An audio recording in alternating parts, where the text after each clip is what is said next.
ডোকরা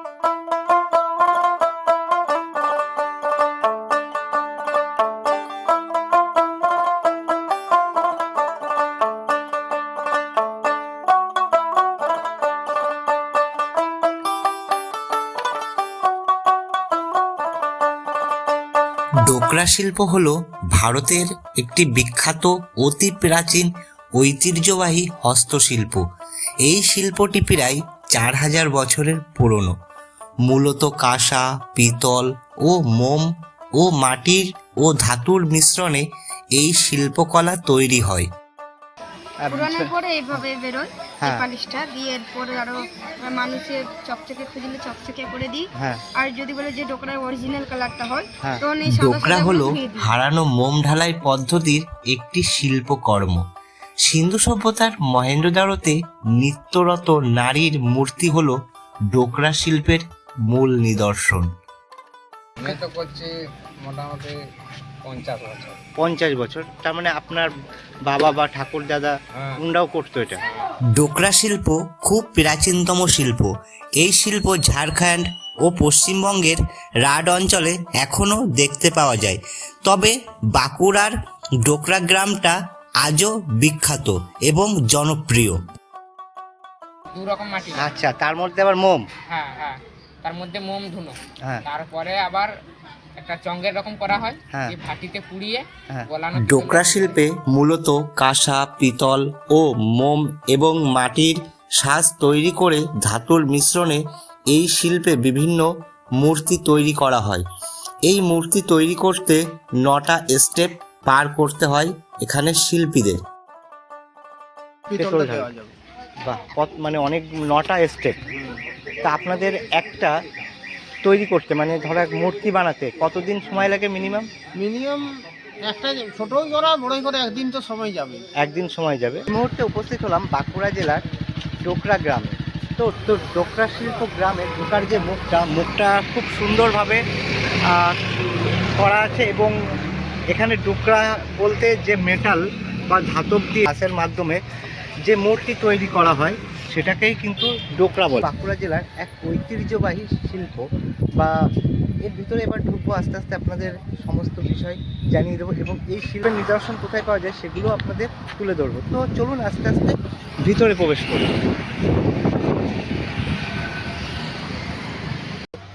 অনেক দিনের ইচ্ছা ছিল এই গ্রামটা আসবো এবং ঘুরে দেখবো এবং আপনাদের ঘুরে দেখাবো। তো আসতে পারলাম এবং আপনাদের এই বিষয়টা আপনাদের তুলে ধরবো। এই দেখুন কত সুন্দরভাবে হাতের কাজ ডোকরা শিল্প, যেটা একটা বাঁকুড়া জেলার ঐতিহ্যবাহী শিল্প। তো এই শিল্পের উপর নির্ভর করে এখানকার মানুষের, এই গ্রামের মানুষের জীবিকা নির্বাহ করে এবং এনাদের এটা ঐতিহ্যবাহী একটা শিল্প।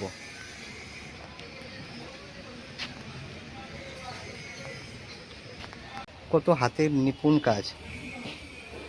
কাকু, আপনাদের এই যে বাড়িটা, এটা মাটির না মানে কিসের বাড়িটা? ও আচ্ছা, মানে ওটা মাটির কিন্তু লাল মাটি। আচ্ছা, বাঁকুড়াটা কি মানে পুরোটাই এইরকম মাটি? পুরোটাই এরকম মাটি। আচ্ছা, আপনাদের এই যে শিল্প, ডোকরা শিল্প, আপনাদের কি এই শিল্পের উপরেই নির্ভরশীল না অন্য কিছু? শিল্পের উপরেই নির্ভর। আচ্ছা, শিল্পের কাজ আমরা করি না। আচ্ছা, এখানে চাষবাস হয় না? চাষবাস হয় কিন্তু আমাদের এই গ্রামে হয় না। ও, এইদিকে এলাকায় হয় না। আচ্ছা, শুনেছি এই যে শিল্পটা অনেক দিনের পুরনো। আপনি কতদিন করছেন এই? আমি তো করছি মোটামুটি 50 বছর। 50 বছর। তার মানে আপনার বাবা বা ঠাকুর দাদা উনরাও করতো এটা, ওখান থেকে আপনারা করছেন। এগুলো কি তৈরি হচ্ছে? এগুলো ঘোড়া, হরিণ। আচ্ছা আচ্ছা, এর ভিতরে ঘোড়া, হরিণ। আচ্ছা, এই প্রসেসটা যদি একটু বলেন। প্রথমে একটা মাটির ছাঁচ তৈরি করা হয়। হ্যাঁ, মাটির ছাঁচ। তারপরে ওইটার মধ্যে এই যে মোম ধুনো দিয়ে কভার করে ডিজাইন দেওয়া হয়। হ্যাঁ, এটা যেমনি দেওয়া হয়েছে এটা। আচ্ছা আচ্ছা, দুর্গা চালি। হ্যাঁ হ্যাঁ। তারপরে এটা আরো একটা মাটি দিয়ে কভার করা হয়। হ্যাঁ, তারপর আরো একটা মাটি দিয়ে, এই মাটিটা দিয়ে কভার মানে করা হয়। ক রকম মাটি লাগে? এটা 2 রকম মাটি। আচ্ছা, তার মধ্যে আবার মোম। হ্যাঁ, তার মধ্যে মোম ধুনো। হ্যাঁ, তারপরে আবার একটা চঙ্গের রকম করা হয়, এই ভাটিতে পুড়িয়ে গলানো পিতলটা ঢেলে দেয়। আচ্ছা, তারপর ওটাকে ঠান্ডা হলে ভেঙে হ্যাঁ মেশিনে পালিশ টালিশ করে বিক্রি। আচ্ছা আচ্ছা, মানে এই গ্রামের বেশিরভাগই কি এই সবাই এই একই কাজ করে? হ্যাঁ একই একই, সবাই একই। আচ্ছা আচ্ছা, বাহ। এই দেখুন এই ভাইটা করছে, ভাইটার কিন্তু অভিজ্ঞতা অনেক। পড়াশোনা করে তো? পড়াশোনাটা এতটা করা হয় না। কেন, পড়াশোনার সঙ্গে সঙ্গে এটাও তো করা যেত। দুটো একদিকে হয় না, না এটা আচ্ছা আচ্ছা একটাই করতে, এইদিকে করতে গেলে আর ওইদিকে হবে না। আচ্ছা আচ্ছা, বুঝতে পারলাম। তার মানে তুমি কি কি মূর্তি তৈরি করতে পারো? যেটা মানে সব কিছুই। মানে সব কিছু শিখে গেছে পুরো? হ্যাঁ। আচ্ছা, আর ইনি তোমার বাবা হয়? হুম। মানে এই কাকু তোমার বাবা, তাই তো? হুম। তা আপনার পায়ে কি প্রবলেম? পাটা অ্যাক্সিডেন্ট হয়ে যাবে। এ বাবা, দেখুন কাকুটার একটা পা নেই, কিন্তু অ্যাক্সিডেন্ট হয়েছিল কতদিন আগে? 7 বছর 8 বছর হয়ে এ বাবা, কিসে অ্যাক্সিডেন্ট? লরি মর্নিং ওয়াক করতে বেরিয়েছিলাম, মর্নিং ওয়াক করতে গিয়ে আপনার পা অ্যাক্সিডেন্ট হয়ে যায় কি অবস্থা! ভোরবেলা। আপনি যে সরকারি মানবিক প্রকল্পের ভাতাটা পান তো? 1000 টাকা পায়। হ্যাঁ, যাই হোক, একটু না দেখেই কেমন লাগলো। দেখুন আপনার মতন আমারও একটা পা নেই, তবুও আমাদের কিছু তো করতে হবে, নয়তো চলবে কি করে? আপনার তো জন্ম থেকে? আমার জন্ম থেকে না, আমার 5 মাস বয়স থেকে পোলিও হয়ে গেছিল। আচ্ছা, তা কাকু ভালো থাকবেন আপনি, আপনাকে দেখে আমি প্রথমে বুঝতে পারিনি। তা আপনার এই যে লেখাপড়া করা হচ্ছে, ও মানে এই জন্য ভাইটার লেখাপড়া করতে। 7 ক্লাস পর্যন্ত পড়াশোনা তো করেছি। দেখুন বন্ধুরা, এখানে এই যে ভাইটা খুব অল্প বয়সে কিন্তু সংসারের দায়িত্ব কাজে নিয়েছে, কারণ ওনার পিতা একটা পা নেই, কিন্তু সংসার চালাতে হবে। সংসারের যে মোমের কাজটা হচ্ছে সেই কাজটা কিন্তু একটু দেখাবো।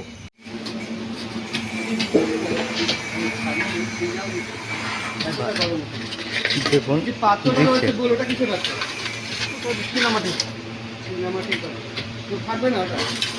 মানে কত ডিগ্রি তাপমাত্রা নিতে পারবে? গরম করে দেবেন, গরম করে ঢালবেন।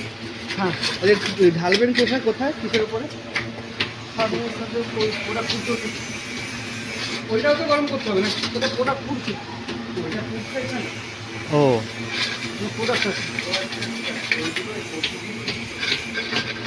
মানে এই মেটালগুলো এটার উপর প্রথমে গলাবেন?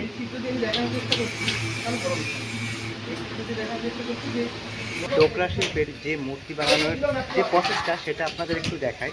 প্রথমে কিন্তু এই যে মাটির ফ্রেম তৈরি করে নেওয়া হয়, তো তারপর এই যে উনুন দেখছেন, এই উনুনে কিন্তু 1300 ডিগ্রি তাপমাত্রায় গলানো হয়। গলিয়ে মেটালটা গলিয়ে ভিতরে দেওয়া হয়, তারপরে কিন্তু ওটাকে ঠান্ডা করা হয়। ঠান্ডা করে তারপর এই যে দেখুন মেটালগুলো ভরে এর ভিতরে কিন্তু ঠান্ডা করা হচ্ছে। এটা জলে দেওয়া হবে, জলে দিয়ে যে ঠান্ডার পরে খুলবে, মানে খোলার পরে কিন্তু মূর্তিগুলো বেরিয়ে যাবে, যেগুলো আপনাদের দেখাই। এই যে হয়েছে,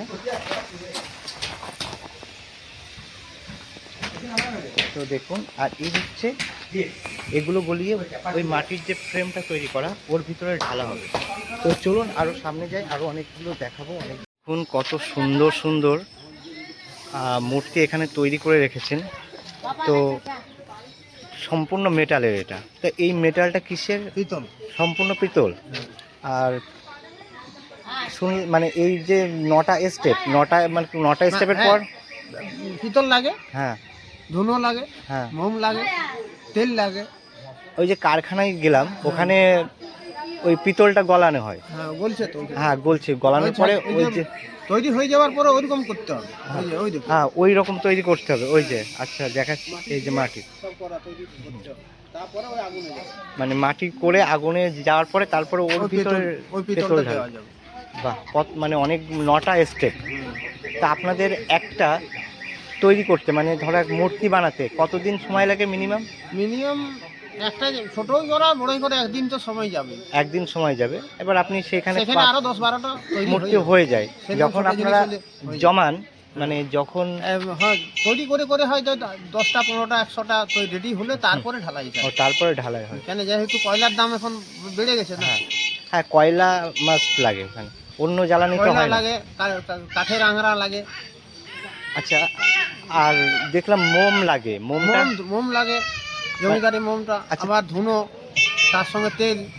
আচ্ছা, এই যে মূর্তিটা করা, এই যে গরুর গাড়ি, তাই এই মূর্তিটার যে ফ্রেম করতে, এটা রেডি করতে অন্তত 3 দিন সময় লাগে। মানে এই যে ফ্রেমটা, তো মানে এই মূর্তিটা তৈরি করতে মিনিমাম 3 দিন সময় লাগে। ফিনিশিং হয়ে হতে হ্যাঁ।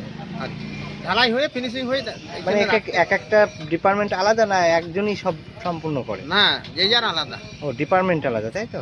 কেউ ফিনিশিং করে, কেউ ঢালাই করে, কেউ... না না, তৈরি করতে সবাই পারে, ঢালাইও করতে সবাই পারে। আচ্ছা আচ্ছা নিজস্ব ব্যবসা তো, আচ্ছা আচ্ছা। নিজে নিজে ঘরে ঘরেই কাজ তো। ও, এটা সম্পূর্ণ আপনাদের নিজের? সম্পূর্ণ নিজের বৃত্তি। আমি যাকে দিয়ে কাজ করাবো হয়তো হ্যাঁ। সবাই জানে, হ্যাঁ। তাকে তো আমাকে পয়সা লাগে। আচ্ছা আচ্ছা আচ্ছা। তো দেখুন, যত দূর যাব, এখনো এইদিকে কত ঘর বললেন? এখনো এরকম 6টা দোকান আছে, 6টা দোকান। আর যারা 100টা ফ্যামিলি আছে 100টা ফ্যামিলি পুরোটাই এই এই কাজে। ডোকরা শিল্পের উপর? এই পাশে আছে, ওই পেছন দিকে আছে।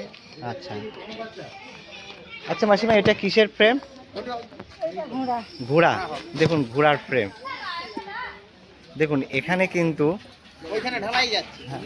ওইটা ঢালাই যাবে, তাই তো? আচ্ছা, ওই যে যেখানে পিতল দিয়ে পিতল। ঢালাই রেডি হয়ে গেছে। হ্যাঁ, দেখুন এখানে কিন্তু সবাই একই শিল্পর সঙ্গে যুক্ত, এবং মানে খুব ভালো লাগছে, মানে পুরো গ্রামটা। আর এদিকে যত বাড়ি আছে, এখানে এদিকে আরও দোকান আছে, এবং এখানে বিভিন্ন পর্যটক আসে এই শিল্প দেখতে এবং জিনিস কিনতে। তো ভালো লাগছে আমিও এসে। তো চলুন দেখুন কত সুন্দর। এই পাশে একটা দোকান আছে, আর এগুলো কিন্তু ফ্রেম তৈরি হচ্ছে। না, দেখবে দেখবে।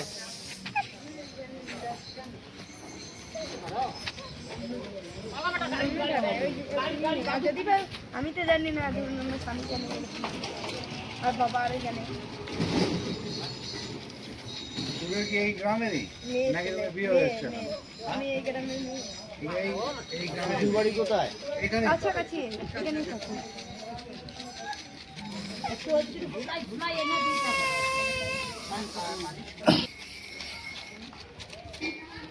আপনারা দেখতে এসছেন, কিনতে এসছেন? কোথা থেকে এসছেন? দেখা কেনা সবই কলকাতা। বাহ, কলকাতা থেকে। দেখুন এই যে ডোকরা গ্রাম, এটা একটা ঐতিহ্যবাহী গ্রাম।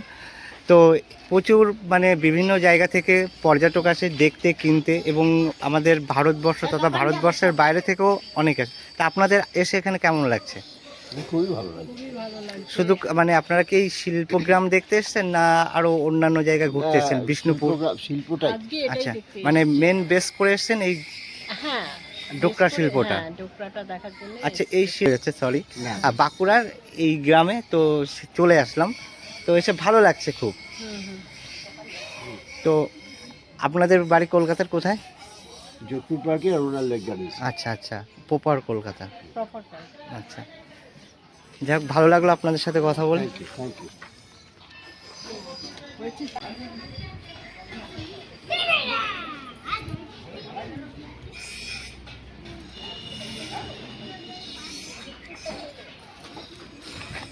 এগুলো সব পালিশ হয়ে গেছে? না, পালিশ হয় না। পালিশ হয়ে গেছে কোনগুলো?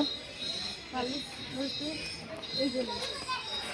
ও, এইগুলো, এই জন্য এগুলো কালার চকচকে বেশি।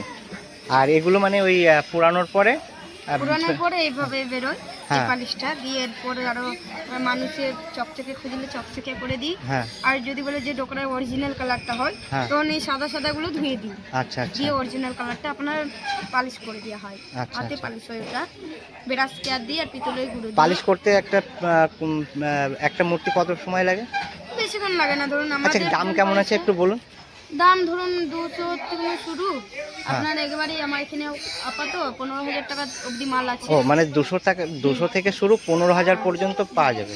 এবার যে মালের উপর নির্ভর করে। হ্যাঁ।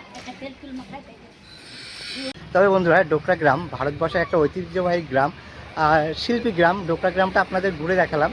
তো এই গ্রামটা আপনাদের কেমন লাগলো, এবং এখানকার মানুষদের যে জীবন সংগ্রাম, জীবন কাহিনী, সেটা কেমন লাগলো অবশ্যই কমেন্ট করে জানাবেন। ভালো লাগলে একটা লাইক করবেন, আর নতুন হলে অবশ্যই একটা সাবস্ক্রাইব করে পাশে থাকবেন। তবে বন্ধুরা, আবার দেখা হচ্ছে নতুন একটা ভিডিওতে। ততদিন আপনারা ভালো থাকবেন, সুস্থ থাকবেন। Tata, bye bye.